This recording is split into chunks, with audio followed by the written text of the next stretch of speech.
Good morning. Mapping class है आज आपकी। और आज हम कर्नाटक को कवर करेंगे, लेकिन उसके लिए आपके पास ऑक्सफोर्ड स्टूडेंट एटलस की बुक होनी चाहिए। और इस बुक का जो पृष्ठ में बोलूँगा उसे ओपन करिए। और आज हम मैपिंग करेंगे कर्नाटक, और टाइम रहा तो केरल को भी कवर करेंगे, तमिलनाडु को लास्ट में कवर करते हैं। मुख्यतः फोकस कर्नाटक केरल पे करते हैं, उसका प्राकृतिक और राजनीतिक दोनों कवर करेंगे। तो चलिए पृष्ठ खोलिए आप, इसी किताब का आप पृष्ठ 23 ओपन करें। कर्नाटक पहले कवर करेंगे, उसके बाद केरल को कवर करेंगे। चलिए शुरू करते हैं। पृष्ठ 23 ओपन करिए आप। अगर कर्नाटक को कवर करना है तो सबसे पहले आप पृष्ठ 23 पे आएँ।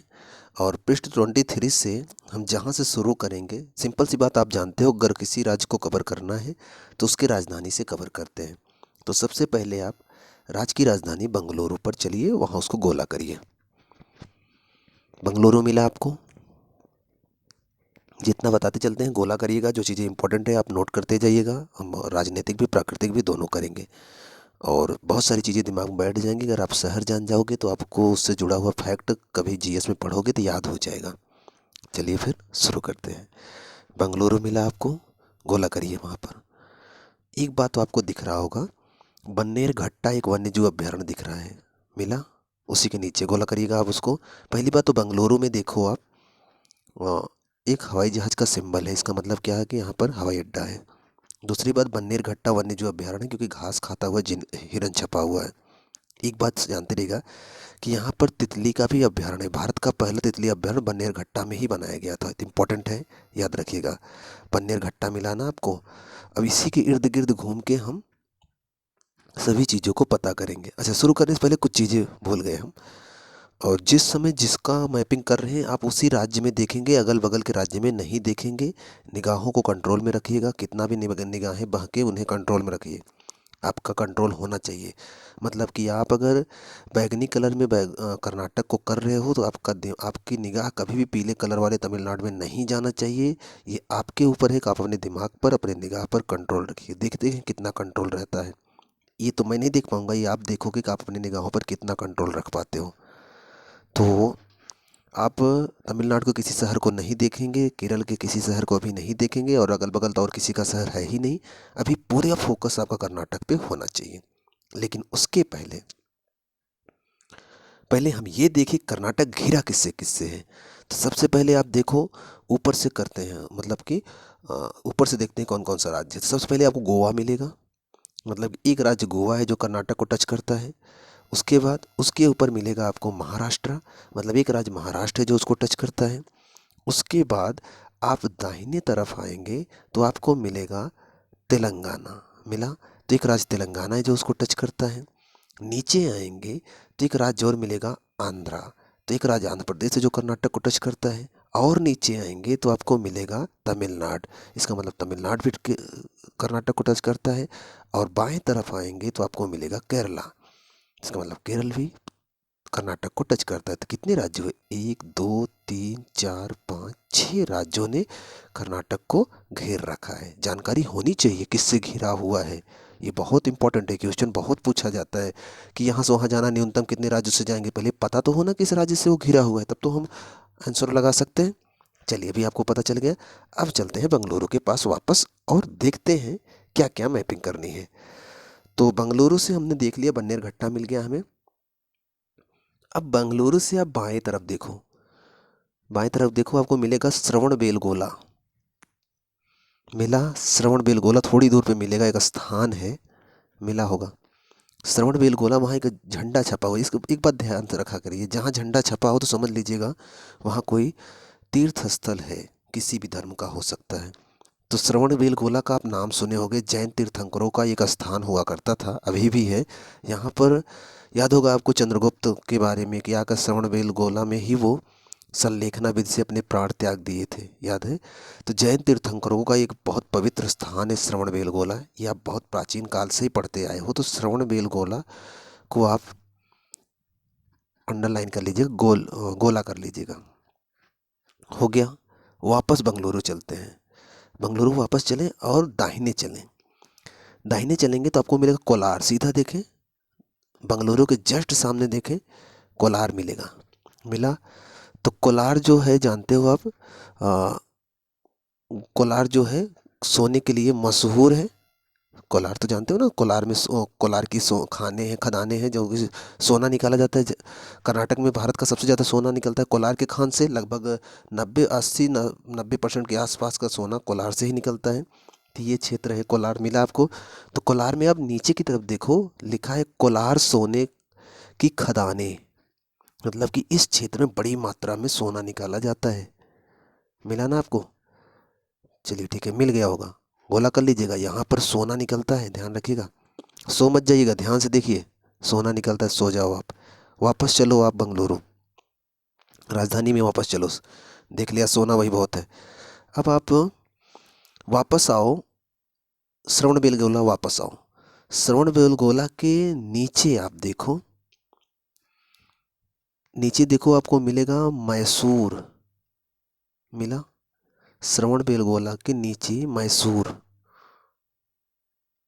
मिला होगा। हाँ, मैसूर आपको बता दें, मैसूर में हवाई अड्डा भी है, देख रहे हो आप। मैसूर जो है, याद होगा आपको, हैदर अली ने यहाँ पर अपना एक स्वतंत्र राज्य स्थापित किया था। ये वही मैसूर है, कर्नाटक में है आज। जो कर्नाटक युद्ध कई बार हैदर अली लड़े थे, याद होगा, हैदर अली का पुत्र टीपू सुल्तान। तो ये वही मैसूर है। मैसूर काफ़ी ऐतिहासिक रूप से प्रसिद्ध है, तो आपको मैसूर पता होना चाहिए। 1761 में हैदर ने स्वतंत्र मैसूर राज्य की स्थापना करके यहाँ पर अपनी मतलब अपने स्वतंत्र एक राज्य मैसूर में स्थापित किया था, तो याद रखिएगा। और मैसूर में ही आपको मिलेगा बांदीपुर राष्ट्रीय उद्यान, मोस्ट इम्पॉर्टेंट। मैसूर में नहीं है, मैसूर के नीचे है बांदीपुर राष्ट्रीय उद्यान, मोस्ट इम्पॉर्टेंट है, याद रखना। कर्नाटक में है बांदीपुर राष्ट्रीय उद्यान, कई बार ये पूछा गया है किस राज्य में है, तो याद रखिएगा कर्नाटक में है बांदीपुर राष्ट्रीय उद्यान, नीचे की तरफ। और बांदीपुर एक क्षेत्र है, बांदीपुर राष्ट्रीय उद्यान के नीचे देखो लिखा है बांदीपुर, तो बांदीपुर के अंतर्गत ही है बांदीपुर राष्ट्रीय उद्यान, याद रखिएगा, मोस्ट इम्पॉर्टेंट है। और बांदीपुर के बगल में देखो आपको लिखेगा, मिलेगा नागरहोल। नागरहोल भी एक राष्ट्रीय उद्यान है, ध्यान रखिएगा। बांदीपुर टाइगर रिजर्व भी है, राष्ट्रीय उद्यान भी है, और नागरहोल भी राष्ट्रीय उद्यान है, ध्यान रखिएगा। दोनों मोस्ट इम्पॉर्टेंट है। नागरहोल अंडरलाइन कर लेना, बांदीपुर भी इंपॉर्टेंट है, बता दे रहा हूँ मैं बार बार, इंपॉर्टेंट है ये। और नागरहोल के आप बाएं तरफ देखो, आपको मिलेगा मडकेरी। मडकेरी मिला आपको? मडकेरी मिला होगा। मडकेरी क्या है कि मडकेरी स्कॉटलैंड ऑफ इंडिया बोला जाता है, भारत का स्कॉटलैंड बोला जाता है। जिस तरह भारत का जैसे यूरोप में स्कॉटलैंड है, वैसे ही भारत का स्कॉटलैंड मडकेरी को बोला जाता है, ध्यान रखिएगा। अब थोड़ा सा ऊपर चलते हैं। अब आप देखो, इस क्षेत्र से कावेरी नदी आसपास से निकल रही है, तो हम नदियों में कवर करेंगे, आगे चलते हैं। अब थोड़ा सा किनारे चलो, किसी और राज्य में नहीं जाना है, वही अपने ही राज्य में रहना है। अपने राज्य से किनारे चलो, आपको मिलेगा मंगलुरु। मिला मंगलुरु? मंगलुरु मिले, एकदम से किनारे तटीय क्षेत्र में जाइए कर्नाटक के दक्षिण की तरफ, मंगलुरु मिलेगा। मडकेरी से ऊपर थोड़ा बढ़े, केरल के ऊपर मंगलुरु। मंगलुरु एक बंदरगाह है, ध्यान रखिएगा। मंगलुरु यहाँ पर देखिए बंदरगाह है, ये कर्नाटक का बंदरगाह है। बंगलुरु अंदर है, जस्ट आप दाहिने जाएंगे एकदम अंदर बंगलुरु मिलेगा, जो कि राजधानी है। और मंगलुरु इधर आपको मिलेगा एकदम से तट पर। मंगलुरु बंगलुरु में अंतर समझिएगा, मंगलुरु किनारे है तट पर, और बंगलुरु अंदर है। ठीक, आपको बंगलुरु यहाँ मिल रहेगा, मंगलुरु यहाँ है, काफ़ी अंदर है, याद रखिएगा। और मंगलुरु के ऊपर चलें आप, तो मंगलुरु के जैसे ऊपर चलेंगे, थोड़ा सा दाहिने देखें आप, मंगलुरु से ऊपर थोड़ा सा दाहिने आपको मिलेगा कुद्रेमुख। कुद्रेमुख मिला? मिला होगा, कुद्रेमुख आपको मिला होगा। कुद्रेमुख क्यों प्रसिद्ध है? जो मंगलुरु के ऊपर है कुद्रेमुख, ये क्यों प्रसिद्ध है? कुद्रेमुख प्रसिद्ध है लौह खदान के लिए, यहाँ के खानों से लोहा निकाला जाता है। दूसरी बात, यहाँ कुद्रेमुख राष्ट्रीय उद्यान भी है, ध्यान रखिएगा। दोनों चीज़ें बता रहा हूँ, इंपॉर्टेंट है। कुद्रेमुख में लौह खदानें हैं, और यहाँ से यहाँ एक राष्ट्रीय उद्यान है, कुद्रेमुख राष्ट्रीय उद्यान। अच्छा ठीक है, कुद्रेमुख के बाएं तरफ आप देखो, एकदम किनारे पे उडुप्पी मिलेगा। उडुप्पी मिला? उडुप्पी, उडुप्पी जिला भी, उडुप्पी स्थान भी है वहाँ पर। उडुप्पी को कर्नाटक में मंदिरों का शहर कहा जाता है, बहुत सारी मंदिरें हैं, ये मंदिरों का शहर है। दूसरी बात, उडुप्पी में वेस्टर्न वेजिटेबल मतलब कि शाकाहारी भोजनों का मुख्य केंद्र है उडुप्पी में। शाकाहारी भोजन के लिए मशहूर है उडुप्पी, तो जानते रहेगा उडुप्पी। और यहाँ पर इसे मंदिरों का शहर भी कहा जाता है, ये जानते रहेगा। ठीक है, तो उडुप्पी के जस्ट बगल में आपको कुद्रेमुख मिला था। कुद्रेमुख के बगल में देखो आप, आपको मिलेगा चिकमंगलूर। चिकमंगलूर, ये वाला चिकमंगलूर में क्या है, यहाँ पर भी लोहे का खदाने हैं, मतलब लोहा यहाँ से निकलता है। हालांकि सोना भी निकलता है लेकिन लोहा निकलता है। सोना सबसे ज़्यादा वहाँ कोलार की खान से निकलता है, यहाँ वाले क्षेत्र से। बाकी हर जगह थोड़ा थोड़ा निकलता है, लेकिन इधर लोहा भी निकलता है, ध्यान रखिएगा। तो यहाँ पर लोहा की खदानें हैं। ठीक, एफ ही आप लिख लो, वही बहुत है, एफ ही फेरस। ठीक है, अब चिकमंगलूर के ऊपर देखो आप, क्या है, भद्रावती। भद्रावती का क्या मशहूर है, कुछ पता है आपको? भद्रावती में लौह इस्पात कारखाना है। भद्रावती में लौह इस्पात कारखाना है, इसको याद रखिएगा। थोड़ा थोड़ा आपको तैयार हो रहा होगा। भद्रावती के बगल में देखो आपको मिलेगा शिवमोग्गा। शिवमोग्गा मिला, यहाँ पर भी लोहा निकाला जाता है ज़मीन से, याद रखिएगा। और उसी के बगल में देखो आपको शरावती मिलेगा। एक हिरन घास खा रहा है, दिख रहा है, शरावती। तो दो तीन चीज़ें याद रखिएगा। यहाँ पर शरावती जो है, शरावती वन्य जीव अभ्यारण्य है। यहीं से शरावती नदी निकली हुई है। तो शरावती पर, शरावती एक नदी है जो कि उल्टा बहती है, ये भी याद रखिएगा। और उसी के बगल शरावती पर ही सबसे ऊंचा, दक्षिण भारत में सबसे ऊंचा जलप्रपात है, जिसे आप बोल सकते हो जोग या गरसोपा जलप्रपात है, कर्नाटक में शरावती नदी पर है। शरावती जलप्रपात, शरावती पर जोग या गरसोपा जलप्रपात है, शरावती नदी है और शरावती अभ्यारण्य भी है। याद रखिएगा, गोला कर लीजिएगा, इंपॉर्टेंट है ये चीज़ें जितना मैं बताया। ठीक है, अब शिवमोग्गा जहाँ आप देखे थे उसके बगल भद्रावती। भद्रावती से थोड़ा सा दाहिने और ऊपर की तरफ देखो, आपको चित्रदुर्ग मिलेगा। मिला चित्रदुर्ग? चित्रदुर्ग को गोला करिए, यहाँ पर भी लौह की खदानें हैं, ध्यान दीजिएगा। लोहे की खदानें मतलब यहाँ से लोहा निकाला जाता है। मिल गया। अब ऊपर चलते हैं। ऊपर चलेंगे तो आपको मिलेगा वेल्लारी, ध्यान दीजिएगा। ऊपर चले, आपको वेल्लारी मिलेगा। मिला वेल्लारी, ये क्षेत्र में वेल्लारी मिलेगा आपको। वेल्लारी को आप गोला करिए, यहाँ से भी लोहे की खदानें मिलती हैं और यहाँ पर हवाई अड्डा है, याद रखिएगा। वेल्लारी, लेकिन वेल्लारी से भी ज़्यादा इम्पोर्टेंट है, थोड़ा सा वेल्लारी से बाएं अंदर आए, आपको मिलेगा हम्पी। विजयनगर साम्राज्य की राजधानी, इतिहास में मिलेगा आपको। तो विजयनगर साम्राज्य की राजधानी थी हम्पी, याद रखिएगा। मोस्ट इम्पोर्टेंट है, हम्पी कर्नाटक में है, याद रखिएगा। और हम्पी तीर्थ स्थान है, काफ़ी यहाँ पर लोग आते हैं। देखो आप झंडा छपा हुआ, तो याद रखिएगा हम्पी। और हम्पी के बगल में सीधे आप बाएं तरफ आइए, अभी ऊपर नहीं चल रहे, बाएं तरफ आइए तो आपको गदक मिलेगा। गदक कुछ इंपॉर्टेंट नहीं, उसके बगल में आओ हुब्बली। हुब्बली मिला, मिल गया होगा, गोला करिए हुब्बली पर। हुब्बल में क्या है, हुब्बल जो क्षेत्र है, इधर आपको मिलेगा, इधर के क्षेत्र में हुब्बल क्षेत्र औद्योगिक क्षेत्र है। कई कंपनियों का यहाँ पर, कई कंपनियाँ हैं, इसलिए इसे औद्योगिक क्षेत्र, जैसे कपास हुआ, तांबे के बर्तन बनाने वाले, कपड़ा बनाने वाले, बहुत सारी कंपनियाँ हैं हुब्बल में, इसलिए इम्पोर्टेंट है, याद रखिएगा इसको।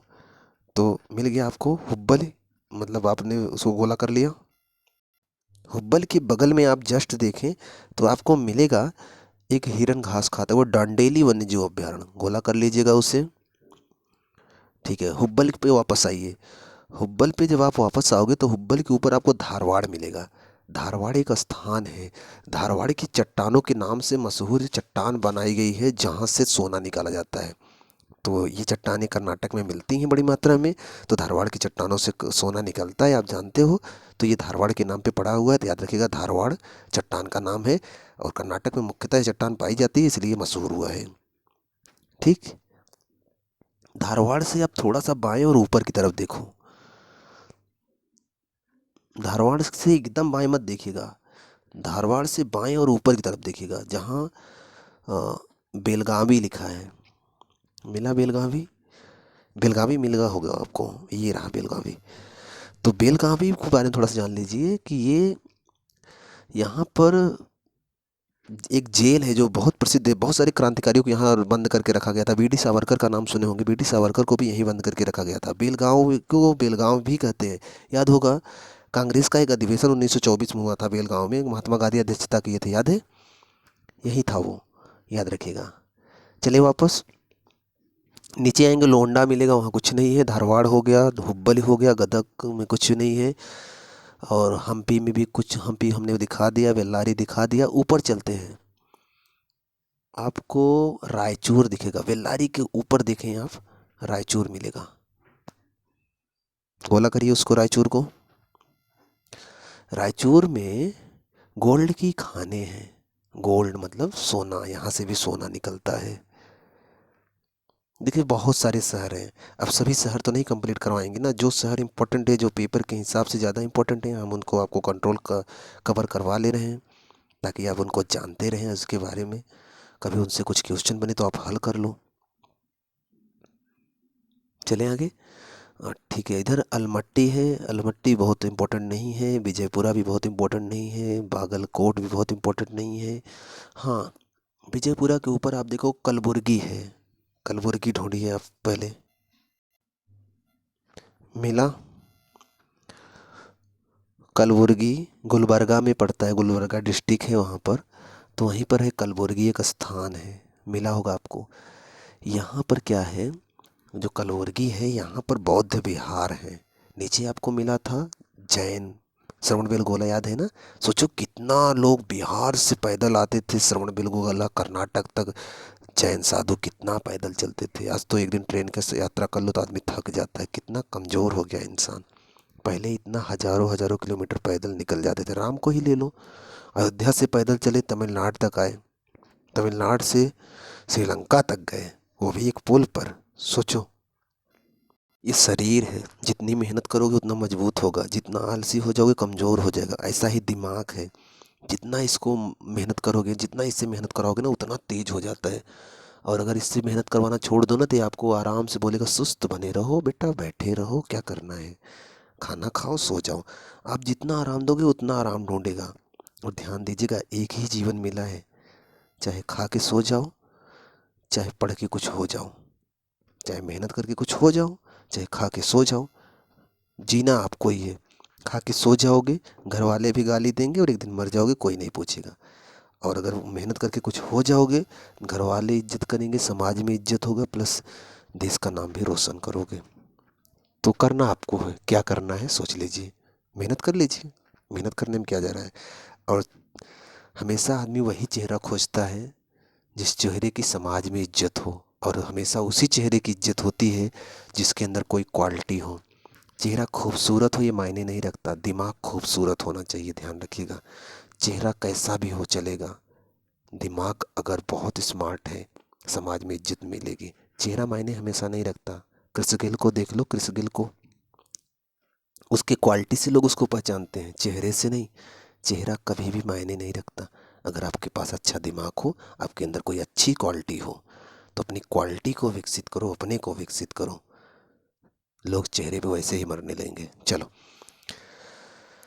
गुलबर्गा में हमने आपको बताया कि यहाँ बौद्ध विहार है, और यहाँ पर सीमेंट उद्योग भी है, ध्यान रखिएगा। यहाँ पर बौद्ध विहार है और सीमेंट उद्योग है, याद रखिएगा। आगे चलते हैं, आप थोड़ा सा और ऊपर चलो तो आपको मिलेगा बीदर। बीदर मिला, प्राचीन भारतीय राज्य भी है, जानते हो। बीदर में तो बहुत सारे राज्य और शासक ने राज किया, आप इतिहास में पढ़ रहे होंगे, आपके सर बताए होंगे। बीदर में जो मशहूर है वो है नरसिम्हा स्वामी का मंदिर है। बीदर में नरसिम्हा स्वामी का मंदिर है जो काफ़ी मशहूर है, तो इसको आप जानते रहेगा। मोटा मोटा फैक्ट हमने बता दिया है। और तटीय इलाका है ये तो आप जानते हो। और यहाँ से नदियाँ अभी कवर करते हैं प्राकृतिक में चलकर। ये हो गया कर्नाटक। अब ऐसा करते हैं कि हम इसी समय देख लेते हैं केरल को भी, तो आइए केरल को भी देख लेते हैं। ये मैप देख रहे हैं आप, ये केरल का मैप है। लेकिन इस मैप से आपको क्या मतलब है, ये मैप आपको नहीं समझना है। आपको जो समझना है, आपको अपनी किताब वाला मैप समझना है। तो केरल में चलते हैं। ध्यान रखिएगा कि निगाहों पे कंट्रोल रखना है, किसी दूसरे राज्य को नहीं देखना है, केवल अपना ही राज्य देखना है। जिस राज्य को करना है उसी राज्य पे रखना दिमाग, और उसी राज्य पर अपनी निगाहों को कंट्रोल करके रखना है। बगल के पीले वाले राज्य में नहीं जाना है, नहीं जाना है, नहीं जाना है, मन में ठान लो, केवल केरल को करना है। चलें, केरल को मैपिंग करने से पहले सबसे पहले हम चलेंगे केरल की राजधानी में। मिली आपको राजधानी, सबसे नीचे जाएं आप और आपको मिलेगा तिरुवनंतपुरम। मिला केरल की राजधानी तिरुवनंतपुरम, मिल गया। चलिए शुरू करते हैं। अगर आप केरल की राजधानी तक पहुंचे हैं तो आप उसे गोला करिए। गोला कर लिए। अब धीरे से ऊपर चलते हैं। केरल की राजधानी के ऊपर चलेंगे तो आपको मिलेगा कोल्लम। मिला, अंडरलाइन करिएगा। कोल्लम एक जिला है और कोल्लम जिले में ही है अष्टमुदी या फिर कयाल झील। याद रखिएगा, इंपॉर्टेंट है। अष्टमुदी झील केरल में है। जिला आपसे नहीं पूछा जाएगा, लेकिन ये तो पता होना चाहिए ना कहाँ पर है। तो आपको पता होना चाहिए ये है अष्टमुदी झील केरल में। गोला करिए इसको, कोल्लम जिले में है, इसको भी जानते रहिएगा। थोड़ा और ऊपर चलिए, आपको मिलेगा कोट्टायम। कोट्टायम मिला। ये जो कोट्टायम है, कोट्टायम के अंतर्गत कोट्टायम जिला होगा, आपको मिलेगा। कोट्टायम के अंतर्गत ही है एक झील है, बहुत लंबी सी झील है, दिख रहा है आपको, ये वेम्बनाड झील है। इंपॉर्टेंट है, बहुत इंपॉर्टेंट है, ध्यान रखिएगा। वेम्बनाड झील कहाँ है? केरल में। अष्टमुदी झील कहाँ है? केरल में। ये जो वेम्बनाड झील है, इसी में नौका दौड़ का आयोजन किया जाता है। नौका दौड़ का आयोजन यहाँ पर होता है। महाराजा बलि के स्वागत में फसल कटाई के अवसर पर यहाँ पर नौका दौड़ का आयोजन होता है। एक लंबी सी नाव होती है, हमने कई बार बताया होगा, और यहाँ से यहाँ तक आदमी बैठे रहते हैं और कई नाव होती हैं और सब में कंपटीशन होता है। तो केरल के वेम्बनाड झील में इसका आयोजन किया जाता है, याद रखिएगा। मिल गया ना आपको वेम्बनाड झील? गोला कर लीजिएगा। उसके थोड़ा सा ऊपर चलिए आप। कोट्टायम में आपको वेम्बनाड झील मिला। उसके ऊपर चलिए तो आपको मिलेगा कोच्चि। कोच्चि मिला। कोच्चि मिला। कोच्चि को अंडरलाइन करिएगा। देखिए वहाँ पर एक नाव छपी हुई है, तो इसका मतलब क्या है कि कोच्चि जो है, कोच्चि एक बंदरगाह है और आएगा कहाँ पर? एर्नाकुलम जिले के अंतर्गत आएगा। ठीक, तो कोच्चि मिला आपको। एर्नाकुलम बगल में लिखा है, दिख रहा है आपको? तो कोच्चि जो है उसी एर्नाकुलम के अंतर्गत एक बंदरगाह है। और कोच्चि, हाँ एक बात और बताना भूल गए, ये जहाँ आपने वेम्बनाड झील देखा था कोट्टायम में, तो वो वेम्बनाड झील मिल गया था आपको। वहीं पर एक जलप्रपात है, उसको भी आप चाहे तो नाम लिख लो, केसरी जलप्रपात पाया जाता है। चाहे आप गोला करके लिख लो, चाहे जैसे लिख लो, वहीं वेम्बनाड झील के आसपास मिलता है केसरी जलप्रपात, तो याद रखिएगा उसको। चलिए ऊपर चलते हैं। तो कोच्चि मिला आपको। कोच्चि बंदरगाह है, जानते रहिएगा। और ये आता है एर्नाकुलम के अंतर्गत। और एर्नाकुलम की विशेषता क्या है कि एर्नाकुलम में मरीन ड्राइव है। मरीन ड्राइव नाम सुने होंगे आप लोग, घूमने टहलने जाते हैं मरीन ड्राइव पर। तो मरीन ड्राइव एर्नाकुलम में है, याद रखिएगा। इसके अलावा डॉक्टर भीमराव अंबेडकर स्टेडियम है एर्नाकुलम में। भीमराव अंबेडकर स्टेडियम है, ये भी पता होना चाहिए आपको। और ये केरल की वाणिज्यिक राजधानी भी है एर्नाकुलम। केरल की वाणिज्यिक राजधानी है। और केरल की वैसे राजधानी कौन सी? प्रशासनिक तिरुवनंतपुरम है, पता है आपको। तो एर्नाकुलम काफ़ी महत्वपूर्ण है। कोच्चि, वहाँ पर बंदरगाह भी है और मरीन ड्राइव भी है। मरीन ड्राइव तो गए हो गए आप लोग? नहीं गए? नहीं गए हो तो कभी जाना जरूर, लेकिन जानते तो रहो पहले, तब तो जाओगे। और दक्षिण जाना हो तो कोई भी ट्रेन दक्षिण वाली पकड़ लो, जब तक वो किनारे तक ना पहुँच जाए, जाते जाओ, कहीं तो पहुँचा देगी। चलिए ठीक है, एर्नाकुलम हो गया। थोड़ा सा और ऊपर चलते हैं तो आपको मिलेगा मालापुरम। त्रिशूर भी है, बहुत इंपॉर्टेंट नहीं है, गोला कर लीजिएगा। त्रिशूर, मालापुरम मिला। मालापुरम पहले एक मिनट में, एर्नाकुलम से आप दाहिने तरफ देखो तो ये आपको अनाई मलाई मिलेगा। ये बॉर्डर पे है, तमिलनाडु और केरल के बॉर्डर पर है। और यहाँ पर एक जीव अभ्यारण्य है, जानते रहेगा, अनाई मलाई, याद रखिएगा इसको। त्रिशूर हो गया। त्रिशूर के ऊपर आपको मिलेगा मालापुरम। मालापुरम को आप अंडरलाइन करो, गोला करो। मालापुरम आपको मिलेगा ऊपर त्रिशूर के ऊपर के क्षेत्र में। मालापुरम, सॉरी यहाँ है मालापुरम, एक मिनट। मालापुरम देखिए, मालापुरम यहाँ पर है। तो मालापुरम में कुछ विशेषताएं मैं बता रहा हूँ आपको। मालापुरम में तिरुमन मंदिर है, एक मंदिर है तिरुमन मंदिर, काफ़ी प्रसिद्ध है तिरुमन मंदिर, जो कि देवी दुर्गा को, दुर्गा देवी को समर्पित है, दुर्गा माता को समर्पित है। कौन सा मंदिर? तिरुमन मंदिर। तो इसका मतलब एक प्रकार से धार्मिक स्थल है, जानते रहिएगा मालापुरम। और मालापुरम से ऊपर चलें थोड़ा सा, तो मालापुरम जब थोड़ा ऊपर चलेंगे तो आपको मिलेगा कोझिकोड। मिला? कोझिकोड मिलेगा आपको, ये रहा, बहुत इंपॉर्टेंट है ये। कोझिकोड का ही पुराना नाम कालीकट था, याद होगा आपको कालीकट, इतिहास में पढ़े होंगे। कालीकट बंदरगाह पे उतरा था, तो बंदरगाह भी है, छोटे बड़े बहुत सारे बंदरगाह हैं केरल में, तटीय इलाका है, बंदरगाह होना आम बात है। तो कोझिकोड का ही पुराना नाम कालीकट है, और ये एक पर्यटन केंद्र है। ये पर्यटन केंद्र मतलब लोग यहाँ घूमने टहलने आते हैं। यहाँ का जो बीच है, समुद्री बीच, लोग यहाँ अक्सर आते हैं घूमने टहलने, और खासकर अंग्रेज़ तो बहुत आते हैं, ठीक, क्योंकि ठंडे क्षेत्र से आए रहते हैं, क्योंकि वो जहाँ से आते हैं वहाँ तो ठंडी बहुत पड़ती है, तो इसलिए वो केरल तमिलनाडु वाला बीच एरिया ढूंढते हैं। और वहाँ पर वो जो बालू वाला क्षेत्र बड़ा सा होता है ना, तो समुद्र में स्नान करते हैं और बालू पे आकर वैसे ही लेट जाते हैं और जम के धूप लेते हैं। तो ये वाला क्षेत्र हुआ, मिल गया आपको मालापुरम। मालापुरम से ऊपर आपको कोझिकोड भी मिल गया था, कोझिकोड हमने बता दिया, कालीकट वो पर्यटन केंद्र है। उसके ऊपर आप जाओ तो आपको मिलेगा, पहले उसके ऊपर आप देखो, आपको मिलेगा माहे। माहे को गोला करिए, बगल में पुडुचेरी लिखा होगा, मिला? मिला? कन्नौर के नीचे देखो आप, मिलेगा माहे।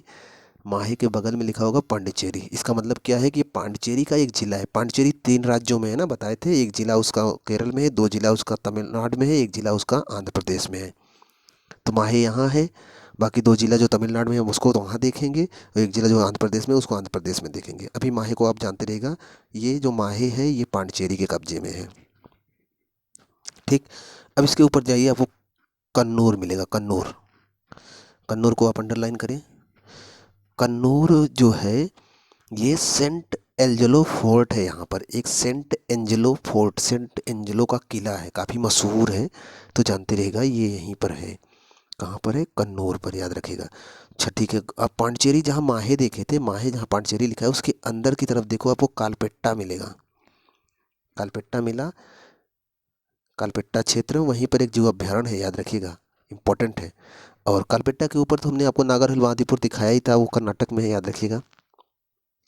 उसके बाद कोई खास नहीं है इधर, जो चीज़ें खास थी हमने आपको बता दिया है, और दूसरे राज्य में नहीं चलेंगे अभी। पहले इन दोनों राज्यों का प्राकृतिक कर लेते हैं, बहुत ज़रूरी है, क्योंकि राजनीतिक से ज़्यादा प्राकृतिक से क्वेश्चन आते हैं पेपर में। चलिए फिर पृष्ठ 22 पे चलते हैं और देखते हैं इसका प्राकृतिक। चलिए फिर, आप कर रहे हो मैपिंग, और हम आपको मैपिंग जो करवा रहे हैं, तो उसमें हम सबसे पहले आप की क्लास में भी हम आपको पर्वत बता रहे हैं, पर्वतों के बारे में बता रहे हैं। तो पर्वत में हमने आपको एक पर्वत आज बताया था, उस पर्वत का नाम था कार्डामम। तो आप केरल से शुरू करते हैं, केरल क्योंकि सबसे नीचे है, तो हम जो पहाड़ियाँ देखेंगे केरल से देखेंगे। अब ध्यान से देखना जो चीज़ें बताते हूँ, क्योंकि कल के क्लास में उसके आगे से आपको चीज़ें मिलेंगी, तो आप ध्यान से देखो। तिरुवनंतपुरम के बगल में आपको मिलेगा कार्डामम की पहाड़ियाँ, मिला? अब ये कार्डामम की पहाड़ियाँ मुख्यतः केरल में है, लेकिन कुछ हिस्सा इसका तमिलनाडु में गया हुआ है, लेकिन हम इसको जानते मानते हैं केरल में है। और यहाँ पर इलायची की, और इलायची की भी यहाँ भी वो होता है, खेती होती है। कार्डामम के ऊपर देखो, आपको मिलेगा इलायची की पहाड़ियाँ, ठीक है, कार्डामम के ऊपर, इसी से जुड़ा हुआ है, इसीलिए मैंने इसमें एक में ही लिखाया था। मिल गया, गोला कर लीजिएगा, कार्डामम से जुड़ा हुआ है। और कार्डामम के बगल में एक चोटी, अगस्त मलाई चोटी, मिला? कार्डामम जहाँ लिखा गया उसके बाएं तरफ देखो, 1866 मीटर ऊंची एक चोटी है, नाम है अगस्त मलाई। ये सब चीज़ें जानते रहेगा, इंपॉर्टेंट है इसलिए बता रहा हूँ, ठीक है। और आप इधर देखें, जहाँ पर कार्डामम के ऊपर जाएंगे तो आपको मिलेगा देवार मलाई, देवार मल्ली मिला, 1922 मीटर। देवारमल्ली चोटी है, कार्डामम से मिलेगा आपको। और वहीं पर वरुसनक पहाड़ियाँ हैं, वरुसनक पहाड़ियाँ मिली। और वरुसनक पहाड़ी पर एक चोटी है कोट्टमलाई, कि ये सब याद नहीं करना है, लेकिन जानते तो रहो, एक बार पढ़ तो लो। और इसी के पास में पेरियार झील है, दिख रहा है आपको पेरियार झील? पेरियार झील के बगल में बिम्बनाथ झील है, दिख रहा है? दिमाग को कॉन्सेंट्रेट की चीज करके चीज़ें देखना, नहीं तो एक भी याद नहीं होगा, सब भूल जाओगे। और सबको याद नहीं करना, बस एक बार समझना है, अपने आप दिमाग बैठ जाएगा। ठीक है। इलायची की पहाड़ियाँ हो गई। इलायची की पहाड़ियों के ऊपर देखो आपको मिलेगी अन्नामलाई की पहाड़ियाँ। मिला अन्नामलाई की पहाड़ियाँ? अन्नामलाई की पहाड़ी पर ही दक्षिण भारत की सबसे ऊंची चोटी है, जो कि आपको कल की क्लास में बताई जाएगी, वो है अनाईमुदी। मिला है 2695 मीटर ऊंची है। मिला 2695 मीटर अनाईमुदी। अनाईमुदी के ऊपर ही आपको मिलेगा पालघाट दर्रा। दिख रहा है दर्रा, खाली स्थान है, पालघाट लिखा है ना, याद रखिएगा, पालघाट दर्रा। और ऊपर जाएंगे तो पालघाट दर्रा के ऊपर जाएंगे तो आपको मिलेगा नीलगिरी की पहाड़ियाँ। तो आप बोल सकते हो कि अनाईमुदी, अन्नामलाई पहाड़ी और नीलगिरी पहाड़ी के बीच में जो दर्रा है पालघाट दर्रा है, ये बोल सकते हो। नीलगिरी मिला, हालांकि नीलगिरी तमिलनाडु में है, लेकिन दिख रहा है तो गोला कर लीजिए, नीलगिरी तमिलनाडु में मुख्यतः है। ठीक। तो ये मुख्यतः हो गए मोटे मोटे यहाँ के जो पहाड़ थे। पालघाट दर्रा बहुत इंपॉर्टेंट है, याद रखिएगा, केरल से निकलता है ये और जाता है तमिलनाडु होते हुए मदुरई तक। तो हम कल इसको आपको लिखवाएंगे, इसके बारे में मैपिंग भी करवाएंगे, लेकिन आज इसको जानते रहिए आप। नीलगिरी मिला ना, नीलगिरी पर जो है नीलकुरिंजी पुष्प पाए जाते हैं, जिसकी वजह से, और ये पुष्प ना 12 से 13 साल, 12 से 13 साल में एक बार खिलते हैं। और ये जब खिलते हैं पूरा पर्वत नीला नीला दिखता है। और ये जो नीलगिरी है ना, ये जो नीलगिरी है मुख्यतः तमिलनाडु में है। और जो नीला नीला फूल खिलता है उसका एक काल चलता है, मतलब 3 साल में वो 12 से 13 साल में एक बार खिलता है और पूरा क्षेत्र नीला हो जाता है, तो इसीलिए उसको नीलगिरी की पहाड़ियाँ कहते हैं। और वहाँ पर एक जनजाति पाई जाती है, टोडा जनजाति। टोडा जनजाति क्या करती है? भैंस पालन का काम करती है और ये दूध की पूजा करती है, दूध। ठीक। तो नीलगिरी मिल गया आपको। ये मोटा मोटा हो गया जो हम देखना चाहते थे केरल में। और अगर आप नदी देखोगे तो आपको बहुत सारी यहाँ नदियाँ मिलेंगी, पेरियार, कलक्कड़, अतिंगल, कैत्री, पुन्नानी। तो ये बहुत इंपॉर्टेंट नहीं है, इसलिए इन नदियों के बारे में बता नहीं रहा हूँ, क्योंकि एसएससी के लेवल पे इन नदियों से कोई क्वेश्चंस आता नहीं है। हालांकि जो पीसीएस आईएएस की तैयारी करते हैं उनको इन नदियों को जोड़कर कभी कुछ लिखना हो तो लिख सकते हैं, तो उसकी तैयारी तो आप कर नहीं रहे हो, तो इतनी ज़रूरत नहीं है आपको। ठीक है, ऊपर चलते हैं। ऊपर चलोगे आप तो आपको मिलेगा, कर्नाटक में चलते हैं। ठीक है, कर्नाटक के क्षेत्र में चलते हैं। और कर्नाटक वाले क्षेत्र में जैसे ही आप एंटर करोगे तो सबसे पहले आपको मिलेगा कर्नाटक का पठार। मिला, पूरा भूरे कलर में दे रखा है कर्नाटक का पठार। और कर्नाटक के पठार पर आपको मिलेगा बाबा बुदन की पहाड़ियाँ। याद है, बाबा बुदन की पहाड़ियाँ दिख रही है? बाबा बुदन की पहाड़ियाँ देखो ध्यान से पहले आप। मिला आपको बाबा बुदन की पहाड़ियाँ? बाबा बुदन की पहाड़ियों से आप बाएं तरफ देखो, आपको मिलेगा कुद्रेमुख। ध्यान से देखोगे मिलेगा, बहुत छोटे में लिखा गया है, जहाँ अरब सागर लिखा गया है उसके अंदर देखो। और यहीं से एक सीता नदी बहती है। मिला, कुद्रेमुख के बाएं देखो आप सीता नदी मिलेगी। और कुद्रेमुख के आप दाहिनी तरफ देखो, आपको तुंगा और भद्रा दो नदियाँ मिलेंगी। ये दोनों नदियाँ मिलकर तुंगभद्रा बनाती हैं। आगे देखो, आगे जाकर जुड़ गई हैं। तुंगरा जलाशय है यहाँ पर, जहाँ पर थोड़ा सा जल इकट्ठा हुआ दिख रहा है आपको, वहाँ पर देखो, दिख रहा है ना? आप ध्यान से अपने मैप में देखिएगा ये। एक मिनट, आप मोबाइल वाले मैप में मत देखिएगा, आप अपने मैप में देखिए। आपको जहाँ बाबा बुदन की पहाड़ी मिला उसके बाएं तरफ देखो, आपको कुद्रेमुख मिलेगा, उसके बगल से एक नदी गई है सीता। और उसके दाहिनी तरफ देखो आप कुद्रेमुख के, आपको तुंगा और भद्रा दो नदियों का भाग मिलेगा। दोनों आगे बढ़ी हुई हैं और एक तुंगरा जलाशय बनाई हुई हैं, और भद्रा भी उसी के पास से गुजरी है। तुंगा भद्रा आगे जाकर बाबा बुदन की पहाड़ी, जहाँ बोधन लिखा गया है उसके पास देखो मिल जाती हैं, तो बन जाती है तुंगभद्रा। ठीक। जब तुंगभद्रा के नाम से ये आगे बढ़ती है तो ये इससे वर्धा नदी आकर मिलती है। अब देखो जहाँ पर भारत वाला भा लिखा है उसके बगल से वर्धा नदी आई हुई है, तो ये आकर मिलती है किससे, तुंगभद्रा से। और फिर तुंगभद्रा आगे बढ़ती तो आगे एक तुंगभद्रा जलाशय बनाती है, दिख रहा है आपको, कर्नाटक में है तुंगभद्रा जलाशय, ध्यान रखिएगा, बहुत इंपॉर्टेंट चीज़ें हैं ये। उसके बाद ये तुंगभद्रा के नाम से ही आगे बढ़ती है, तो इसमें आप देखो दाहिनी तरफ से एक नदी हिंद्री, सॉरी, कुछ नदियों का नदियाँ आकर मिल रही हैं, और ये नदी जब तुंगभद्रा आगे बढ़ती है और जाकर जहाँ एरामाला पहाड़ियाँ लिखा है, दिख रहा है, तो एरामाला पहाड़ियों के पास ही ये जाकर किससे मिल रही है, कृष्णा से मिल रही है। ध्यान से देखो, पीछे से कृष्णा आई हुई है, कृष्णा आई हुई है, दिख रहा है ना। तो कृष्णा में तुंगभद्रा नदी जाके मिल जाती है। तो एक बात आप बोल सकते हो कि कृष्णा की सहायक है तुंगभद्रा। और अगर कृष्णा की बात करें तो कृष्णा की जो सहायक नदियाँ हैं, देख लो आप, मालप्रभा नदी है, घाट प्रभा, ध्यान से देखो आप, मिलेगा, वीडियो रोक रोक के देखिएगा। कृष्णा की सहायक में आपको मिलेगी मालप्रभा नदी, घाट प्रभा नदी, दोन नदी, भीमा नदी, कांगना नदी, बोरी नदी, सीना नदी, मान नदी।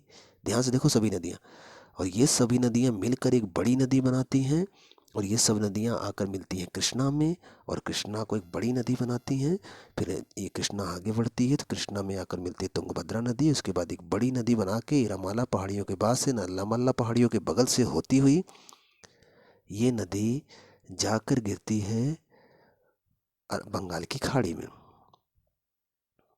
ठीक है। और कृष्णा नदी के आप बाएं तरफ देखो, आपको मिलेगा कोलेरू झील, जहाँ से वो गिर रही है कृष्णा बंगाल खाड़ी में।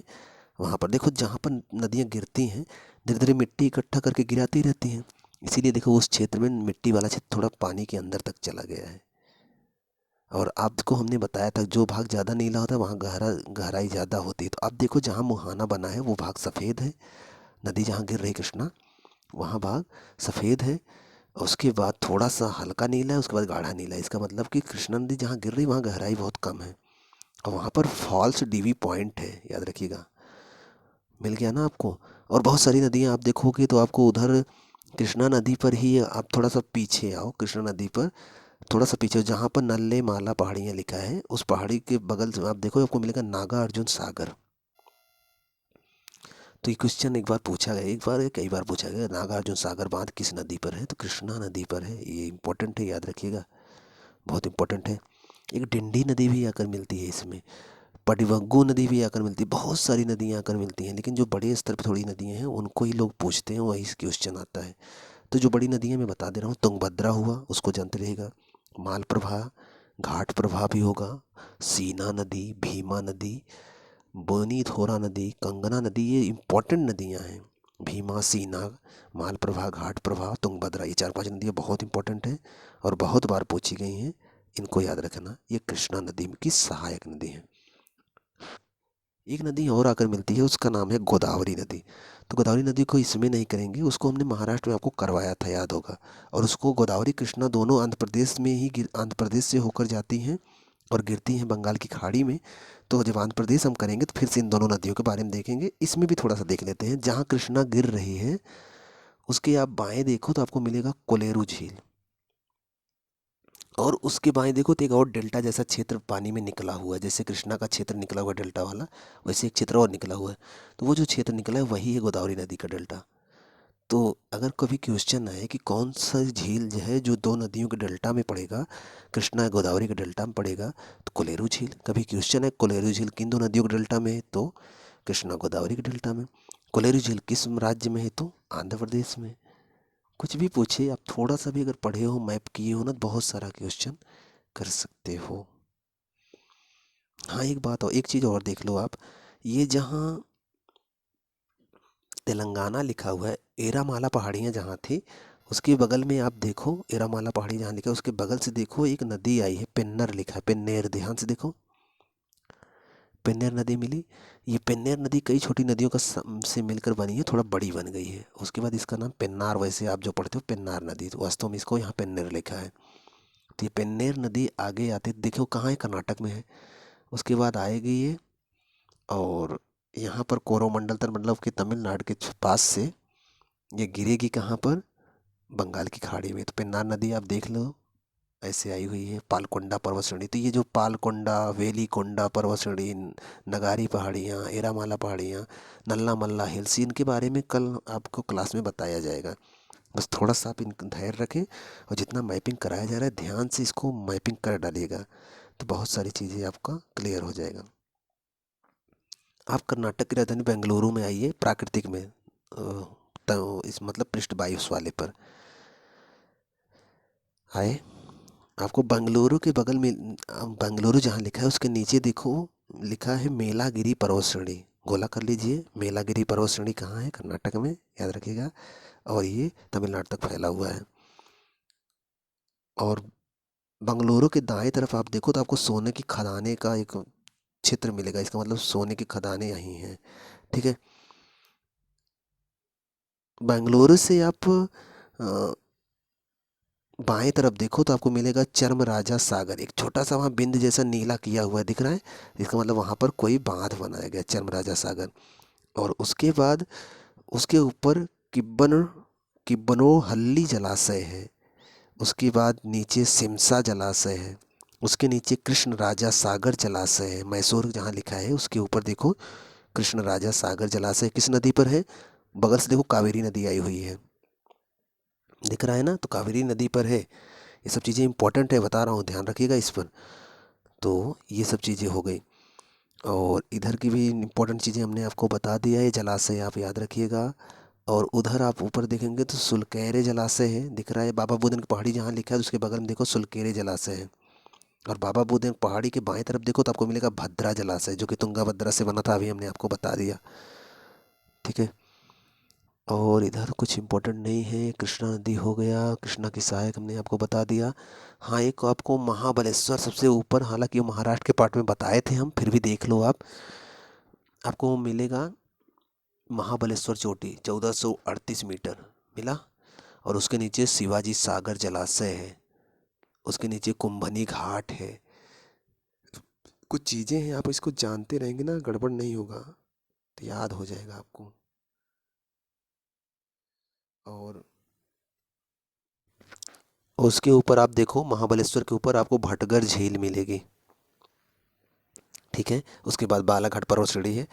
और उसके बाद उधर मंजीरा नदी आपको दिख रहा होगा, बालाघाट के बाएं तरफ देखो, दाहिने तरफ देखो मंजीरा नदी, वहीं पर निजाम सागर जलाशय। निजाम सागर जलाशय वास्तव में तेलंगाना में है, जानते रहेगा, निजाम सागर जलाशय है। तो ये इंपॉर्टेंट चीज़ें मैंने आपको करा दी है, एक बार दो बार ध्यान से देखेंगे सब तैयार हो जाएगा। अगले वीडियो में हम तमिलनाडु को देख लेंगे, टाइम रहेगा तो आंध्र प्रदेश को भी देख लेंगे। तमिलनाडु थोड़ा बड़ा है, थोड़ा अच्छे से समझना है, टाइम रहेगा तो आंध्र प्रदेश को भी देख लेंगे। आज का वीडियो कैसा लगा ज़रूर बताया करो, आप लोग कभी बोलते भी नहीं हो, कम से कम बता तो दिया करो कैसा लगा, तब तो कुछ समझ में आएगा और नया बताना है कैसे बताना है।